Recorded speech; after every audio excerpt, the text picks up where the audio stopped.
Let's say that we all came to the conclusion that to know if it's useful or not, we should first describe or give a definition to what is art.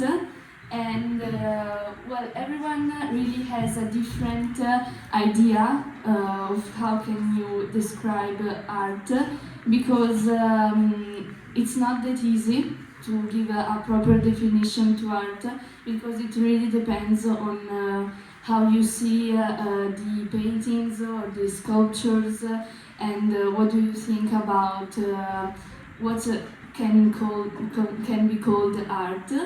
So if anyone else wants to give an idea of what's art, can raise their hands. Okay. Do you want to say what's art?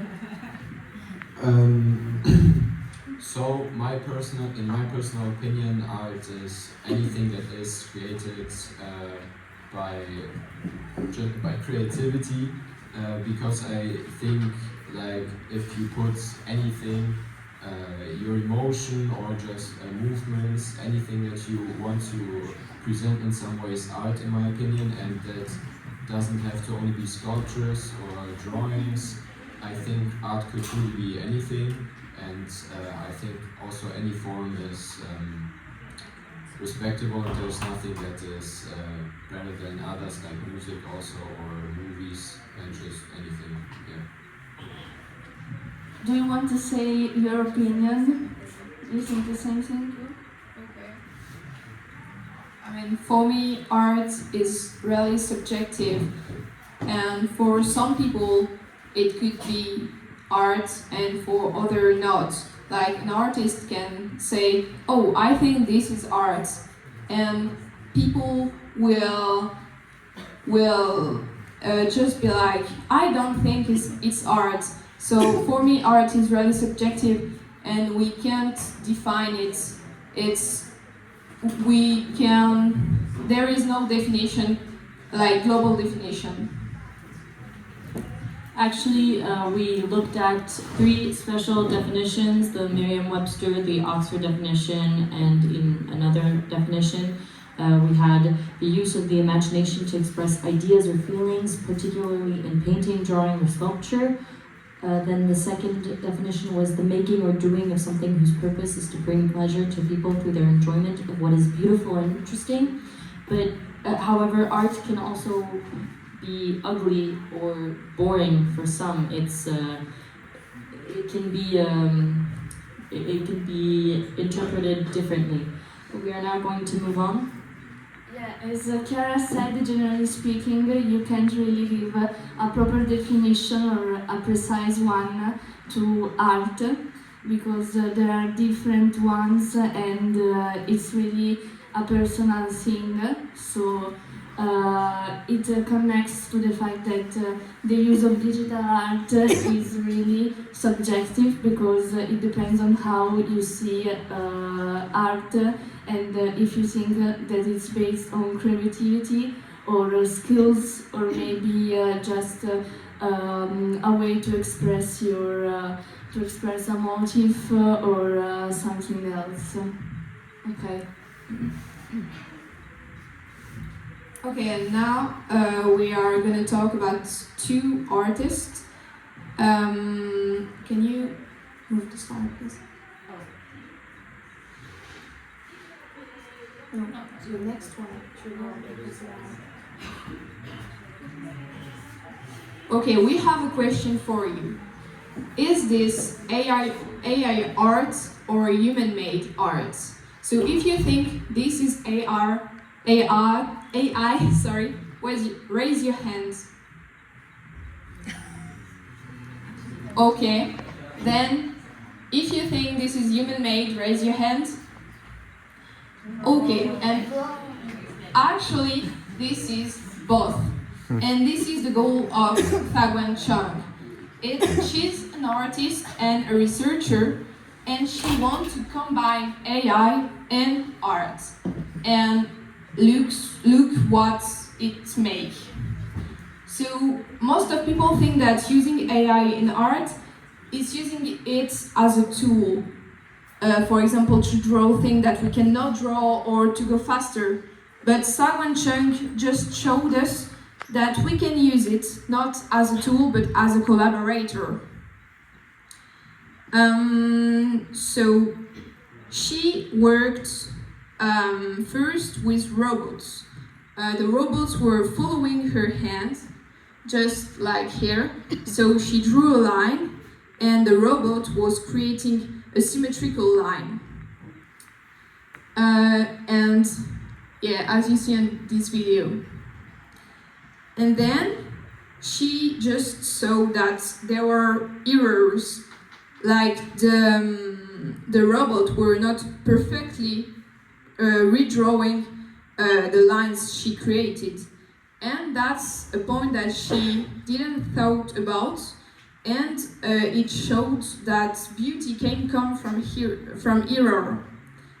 Then she put a memory to the robots, so the robots were drawing their own lines. And this was like there were 2 points of view. The robots were drawing on their own, and she was also drawing. So it was like 2 points of view drawing lines, two different people drawing lines. And this showed that this collaboration between AI and human art was like another way to create, so another way of creativity. And I think we want to highlight, let's say, is how the art of this girl is based on imperfections, and it can be compared to the Renaissance. So the things we all saw, well, not all, the Erasmus ones, we saw in Milan.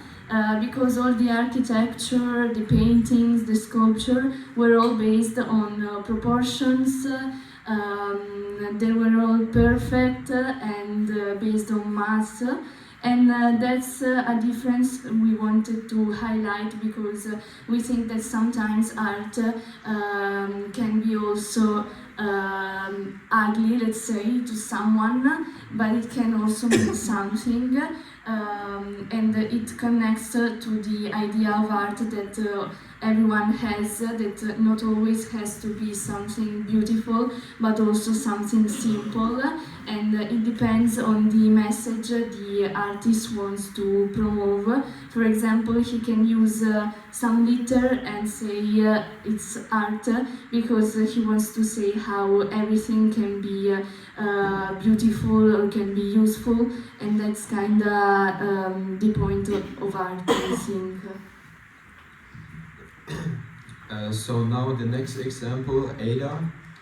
Ada is the first ultra-realistic humanoid robot artist, and she was created in 2019 and named after the mathematician Ada Lovelace, and she connects art, technology, thank you, and computation. She is a performance artist, a designer and a poet, and she is very similar to tech art pioneers like the one which was just presented. And she also blends the line between human and machine creativity. And she of course also invites us to rethink our definition of art, because a lot of people think that art can only be created by humans, but this is a very contrary example, so yeah. Yeah, right here you could see Ada and one of her paintings that she made, and on the next slide it is how Ada creates those arts. It is through cameras in her eyes. She sees everything around her, and then an algorithm processes those visual inputs into coordinates on the paper, and then the robotic arm does the drawing and painting on this paper, and that is basically a fusion of electronic AI and human inputs, because what she sees through her eyes is still human input, and it is a machine of human and AI collaboration. And here are some of her other examples of art. These ones were sold at the New York auction in 2024 for $1 million. And as you can see, the style is a fragmented one, which is supposed to represent the breakthroughs and ruptures in a society which is dissolving right now.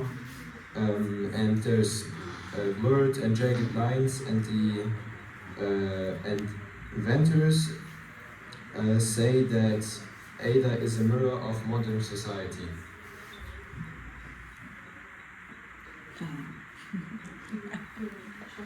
So the most important part of our work was to create a story using ChatGPT or any other kind of AI by creating a kind of comic, let's say, with images and subtitles. So each one of us did a different work. Okay, so for our group, we had to decide between 3 artists. We had Marc Chagall, Suzanne Valadon, and Monet. We were really inspired by the Impressionist movement and the Post-Impressionist movement of the 19th century. And in the end, we decided on Suzanne Valadon, who was a female painter of the late 19th century. She was first in a circus until she was 15 years old. Then she had an accident, and at 15 years old she became a muse for famous artists such as Toulouse-Lautrec. And then later, with the help of Edgar Degas, she became a painter with their help. On this slide you can see several works of art. This one, the Blue Room, was presented in the Centre Culturel de Georges Pompidou. This is Adam and Eve, and this is Maurice Lillo, her son. Here, this is very new because in this period, women are seen as objects, although here she is a subject in the painting. She is clothed, which is also something very different to that time period, because usually you would see the female models pose nude. And here she's wearing clothes, she's smoking a cigarette in a room. This is very new. And then you can also see the colors, they're very interesting. And so we wanted to create a story using ChatGPT's Dolly to create images that would contribute to the story. So we have decided to not tell you the plot, and you have to guess, but there are subtitles. So the story is called The Montmartre Witness. I hope you can see it.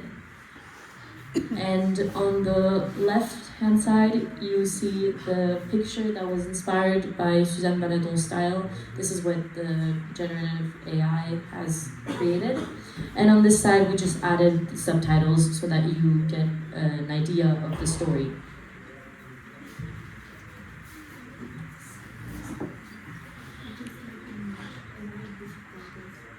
Okay, so... Oh, this is too fast. It's too fast. Yeah. Can you all read the subtitles or is it too far? Okay, read them aloud. Okay, so on this picture we can see a woman and a man who looks very angry, and the subtitle is "I can't live with you anymore." This picture shows another woman with red hair and like a spacesuit, and the subtitle is "Oh, how long to see my lost family."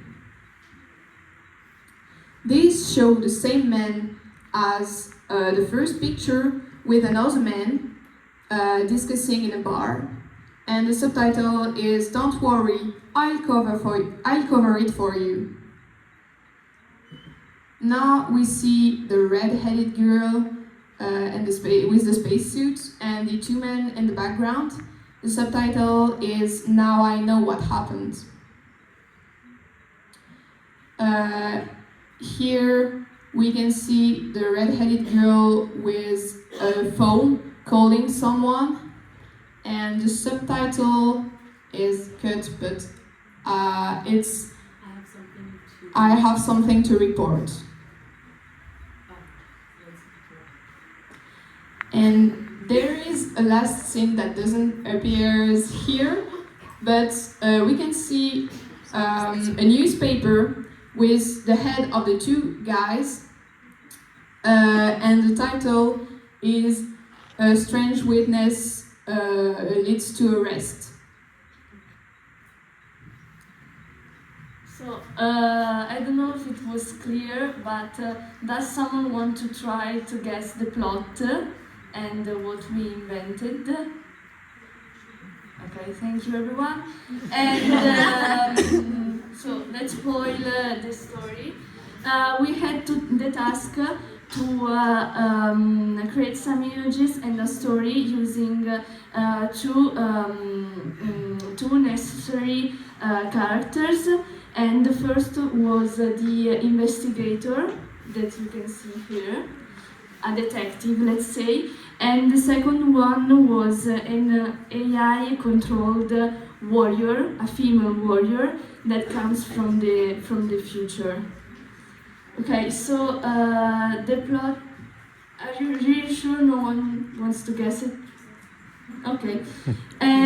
So the plot we invented was about this man who kills his wife, that we called Frida, and he asks for help to this detective. As you can see, he says, "Don't worry, I'll cover for you." And the, let's say, plot twist is that the girl you can see, the AI warrior, is actually like the granddaughter. So she comes from the future, and she is related to the family. So she wants to discover her family secrets, or maybe what happened to her grandmother, and that's actually what happens. She comes to the bar and hears the two men talking, and then reports what happened to the police.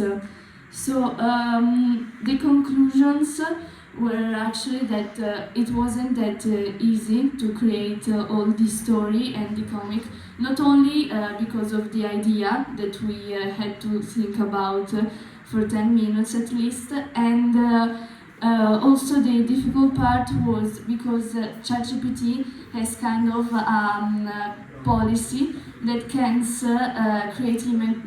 create images with violence. So maybe the first part wasn't very clear what happened to the woman when he says, "I can't live with you anymore," because we couldn't create an image where you can see the body or maybe the victim with the blood. So we had to go around it and do something else. Also, in other images, maybe the bar, we wanted to add some more expressions, maybe some guilt on the man's face, but we couldn't always because of the policy. So that was the difficult part, and also creating the images that were that corresponded to the ones before. For example, we had to keep the mustache on the assassin, or we had to keep the same hair color for the warrior, and that was the difficult part. But recreating Suzanne Valadon style wasn't really that difficult. Let's say ChatGPT managed to do it really quickly. And yeah, another problem was with the subtitles. We had to recreate them multiple times because we asked to do it in a way and he did it on the opposite. Or maybe he did them too small and you couldn't read a thing. So that's what was the difficult part.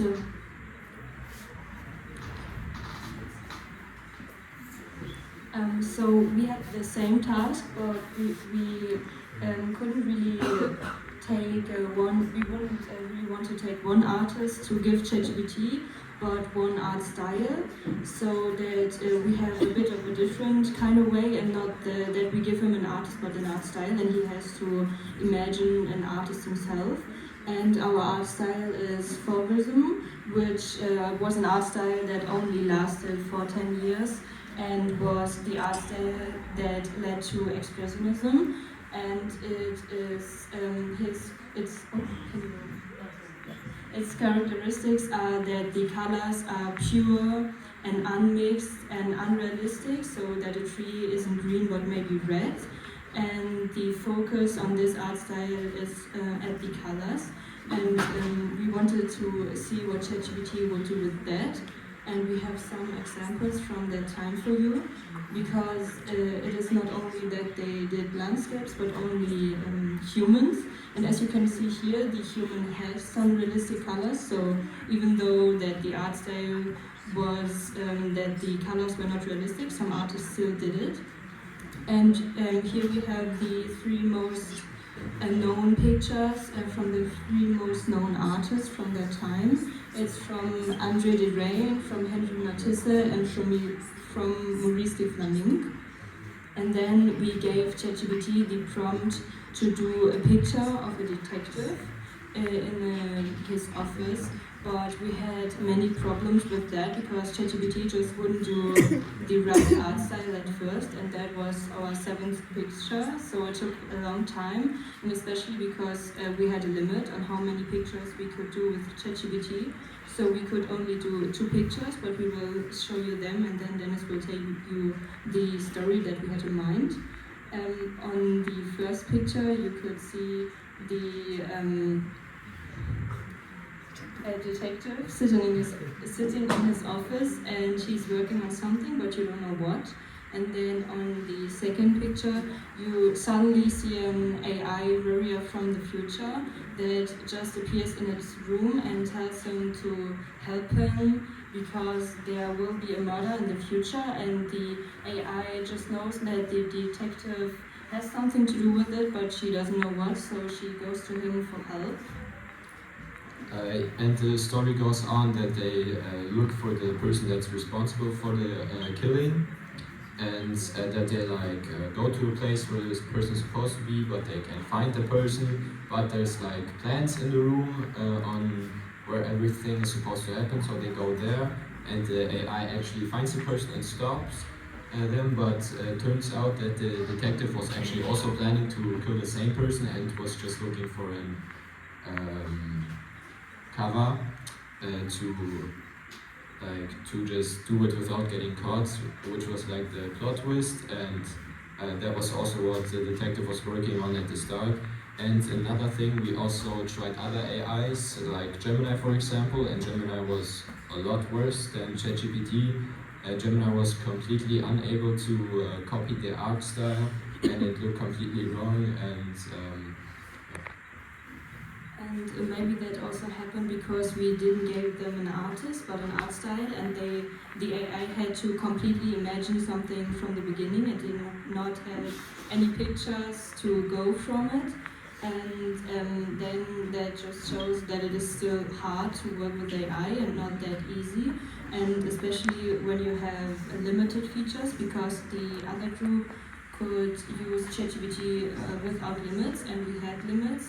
And those 2 pictures we then did later on the laptop from our teacher, and she also has ChatGPT without limits, and there also was a big difference, because when we used our ChatGPT, it looked like the real art style, but it did not look quite as good as when we used ChatGPT without limits.